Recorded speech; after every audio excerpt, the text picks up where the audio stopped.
अस्सलाम वालेकुम जी काश्तकार भाई और व्यूवर्स, अगर आप मिली बग के वजह से परेशान हैं तो कपास के ऊपर ख़ास तौर पर जो कपास के काश्तकार हज़रात हैं वो मिली बग की वजह से परेशान है। ये आपको पता है कि पत्तों को चूसती है और बाद में जो है वो उन्हें उनका म्यार ख़राब करती है।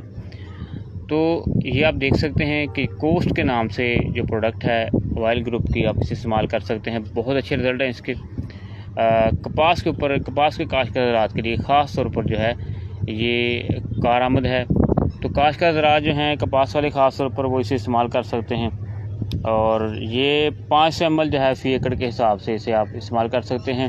तो काश्तकार भाइयों, आजकल कपास के ऊपर जो है ये तेला वगैरह, दूसरी जो सफ़ेद मक्खी है इसका हमला है, उसके साथ साथ मिली बग भी जो है वो अपना फ़ायदा उठा रही है इसका। तो इसे आप जो है इस्तेमाल करके आप मिली बग को जो है ख़त्म कर सकते हैं। तो ये देख सकते हैं इंसेक्टिसाइड ग्रुप से इसका ताल्लुक़ है और ये 250 ml की इसकी पैकिंग है। तो इसका मतलब हुआ कि 2 जो पैक हैं ये फ़ी एकड़ के लिए इस्तेमाल कर सकते हैं आप, यानी 500 ml जो है वो कपास के लिए जो है आप इसे मिली बग के लिए इसे इस्तेमाल कर सकते हैं।